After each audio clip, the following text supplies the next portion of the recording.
Hello, and for this video dahil nga nagising ako ng maaga para naman maglinis dito sa mini shop natin. Opo, dito nga po sa mini shop po natin ay linisin natin po ito kasi ang tagal ko pong hindi nakapaglinis at ang tagal ko rin pong hindi nakapag-ayos dito.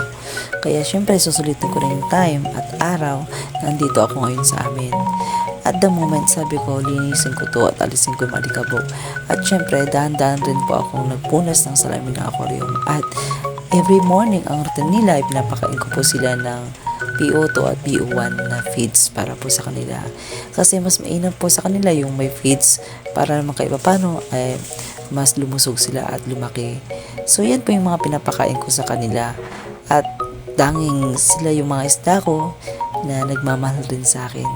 Kaya kung hindi nyo alam, ay malalaman nyo na po ngayon. And at the moment, kahit po dito sa kabila, ay pinakain ko na rin po yung mga betta fish ko. Yung mga betta fish ko dyan ay alaga ko na rin yan. At kung gusto yung bumili, ay bili na po kayo. Kasi yan po yung kinikip ko para pagandahin pa. And at the moment, sabi ko, namiss ko tong shop ko. Kasi ang tagal kong nawala dito. Mga 1 month ata. I think, kasi yung kasagsagan ng bagyo, wala ako dito sa amin. Kaya nung may bagyo, ay grabe, ang lalim daw ng baha pero hindi ko alam kasi wala ako dito. At ito na nga po ang ginagawa ko, nagwawalis kahit na walang winawalisan.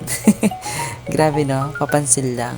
Actually, meron naman akong winawalisan kaso nga lang, may mga nakakapakapa kasi yung pa ako kaya ayokong may makapa. Kaya gusto ko yung, parang ganito, alam mo po ba yung gustong maglinis kahit wala kang nilinisan? Pinapahirapan mo yung sarili mo. Kasi ganun talaga akong tayo. Gusto ko talaga malinis lahat. At gusto ko pagdating ko, malinis, maayos. Kasi ayoko nga yung nakakalat eh. And yun na nga po, flex ko muna ang aking mini fish shop dito sa aming bahay. Sa lahat man ng mahilig mag-alaga ng isda, punta lamang po kayo dito dahil murang-mura lang po yung mga isda ko. May pagkain sila, may anti-chlorine, may yun po, marami po kayo makikita dyan. Kaya pili na po kayo. At pagkatapos ko nga po naglinis doon sa shop, sinunod ko po ang aming bahay dito sa may ilog. Opo, sinunod ko po ito kasi sabi ko, yung isang bahay namin hindi na rin naayos at hindi rin namamahayan.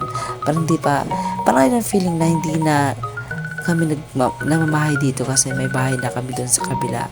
Syempre ito po yung gift ni Papa at ayusin ko to at alagaan katulad ng pag-alaga ni Papa. And at the moment sabi ko, wawalisin ko to kasi kailangan ko alisin yung mga alikabok, mga kalat at mga kung ano-ano pa dito.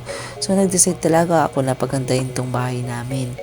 Actually nga, pati dingding ay tinarapo ko na rin ng basa kagabi at hindi ko na po naipakita sa inyo. Alam niyo po ba kahit na maaraw, sobrang init, sobrang sipag ko talaga. Ako yung tao, ngayon kung yung nakikita talagang ayun makala yung bahay namin. And at the moment, sabi ko nga, i-brush ko yung sa gilid, kaya binush ko at narapo ko ng trapo. Kasi maganda talaga pag malinis talaga ang bahay, di ba? Kayo po ba? Nagagandan ba kayo pag hindi maganda yung bahay tapos maalikabok? Di ba syempre hindi, kasi iba-iba tayo ng pananaw at yun gusto sa buhay. Ako kasi kahit na medyo walang nilinisan ko kasi gusto ko yung maayos talaga. At yun na nga po, kahit na pagod ako dyan ay patuloy pa rin sa pagbablog. Pati nga bintana namin ay tinarapo ko na rin. Wala na akong sinanto dito kasi sabi ko, grabe talaga. Lahat ng linisan ko kasi para malinis, maayos at walang kalat. At the moment, dami na tayong the moment. Wala na kasi ako masabi at ngayon lang gabi ako nag voice over. Halos 11 or 11:26 na. Kaya medyo napipikit na yung mata ko sa pag-voice over ko na to. At sabi ko kay Mama, yun nga, magpapalit ako ng kortina natin kasi hindi na kaaya-ayang tignan. Ay, charot lang. Yun nga, sabi ko kay Mama, papalitan natin yung kortina ma kasi tagal na rin siguro to. At kahit sa mga sulok ay tinarapo ko na rin. Kasi ako yung taong ayoko talaga, promise, ayoko talaga nakikita namin bahay madumi. Kasi syempre, hindi naman talaga yung nagre-reflect sa physical mo yun eh. Kapag maraming bahay, maraming pagkatao mo. Grabe no? May mga ganun ba? Actually, yun lang. Mas mahilig ako maglinis ng bahay namin. Kahit napagod na, sige pa rin. Go lang ng go. Parang Sarah, go lang ng go.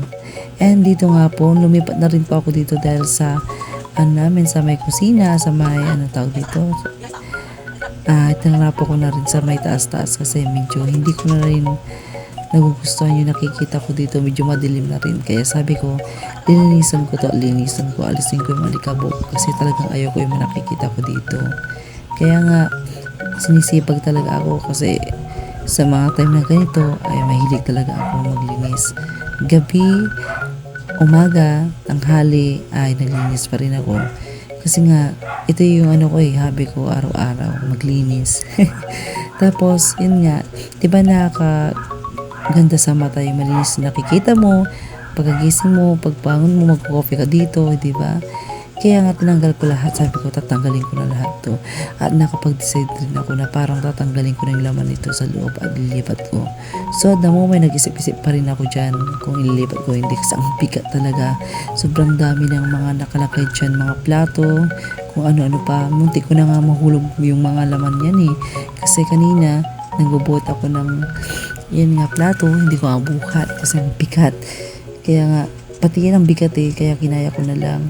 Wala kasi akong kasamang maglilinis dito sa bahay namin. Ito yung pangalawang bahay namin sa may ilog kaysa bahay namin po ito. At yun na nga po, nakakatakot kasi nagkakahulugan na lahat. Sabi ko, baka mahulog na yung mga plato, mga galit si mama, pagagalitan ako. Kaya ko pa naman mapagalitan.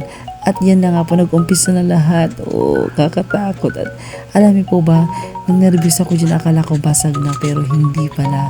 Sa totoo lang, mahirap talaga maglinis pag wala kang kasama. Pero syempre, dahil nga gusto ko at habi ko, at passion ko talaga maglinis-linis sa buhay. Sige, linisin natin pati buhay mo. Charot lang. Grabe no. Grabe, nakakaano kaya mag-voice over kahit nga ngayon, medyo pa ako eh. Anong tawag dito? May sipon pa, kaya nga narinig yung boses ko na parang dito eh. Yun, malalim. At sabi ko, gusto ko talagang alisin yung mga laman nito. Na kahit pa paano ay malinisan naman kasi yun nga, nandito na nga ako. Tapos yung nasa Malasigi ako, inisip ko yung bahay namin. Kasi yun na nga, gusto ko malinisan. Ayoko yung nakakalalaki. Kaya nga, binukalakal ko na lahat. Tatanggalin ko na, sabi ko. Kasi kung walang gagawa nito, hindi mangyayari to at hindi gagalaw, wala rin mangyayari. Ganun naman yung sinasabi ko dito kasi sa totoo lang, ako yung tao talagang mahilig maglinis. Oo, pwede lang sa bahay mo, baka naman. Kasi may pakonsuelo ka sa akin, di ba, paglilisan ko yung bahay mo. And sabi ko nga kay mama, grabe ang bigat to, pero nakayanan ko. Ayun nga, nahilo na po dyan yung aming istante na yan, or yung anong tawag dyan, hindi ko alam po anong tawag yun, basta kasi yung nga nakikita nyo dyan, ilinisan ko po yan kasi maalikabok na rin at hindi na maganda sa mata yung nakikita ko. Kaya nga nagtataka ako kung bakit ganito, kasi alam niyo po ba, naabutan po ng baha ito simula nung yun, lumalim po yung baha at pati yung bahay namin ay grabe, hanggang tuhod po yun sa lupa. Imagine nyo, nasa ilog na po yan at mataas na po yung bahay namin. Pero nung pumunta po yung baha, ay grabe, muntik na malubog. At nainom na rin po ako ng tubig dyan. Alam niyo po ba kung ang inom ko dyan? Kalamansi juice po. Yun. Kalamansi juice yung iniinom ko kasi the best sa katawan. Healthy pa. Kaya nga, thank you kay kuya kasi pinadalan ako ng kalamansi at lagi kong iniinom to. Yun nga, nakakabulol talaga mag-voice over. Alam niyo po ba? Ang hirap pa. Hindi mo alam kung ano sasabihin mo, kung paano mo sasimulan. So, ito na nga, dahil nasimulan ko na, tatapusin ko na rin. Grabe. So, ito na po. Nilipat ko na po dito sa kabila. Tapos sabi ko, parang hindi siya maganda kasi pala kong lagyan ng lutuhan dyan or small na. Yun nga, yung lutuhan. Tapos, may mga design-design dyan. At i-orderin ko yan ng mga design kasi may likla akong mag-design ng bahay. And at the moment, muntik nang naputol yung tali dyan. Natakot tuloy ako kasi yun nga, hindi pala maganda yung pag-ano dyan. And yun na nga po, pati nga kapatid ko sobrang sipag niya, pati sa ilog, ay grabe, tulungan kami talaga, kaya the best tong kapatid ko na to. Medyo loko lang, pero syempre mahal ko tong kapatid ko na to. At maraming salamat po pala sa nanonood ng aking vlog. Please follow me, subscribe me, and share po, at please send star po. Maraming salamat, at dito na po nagtatapos ang aking vlog. Bye bye.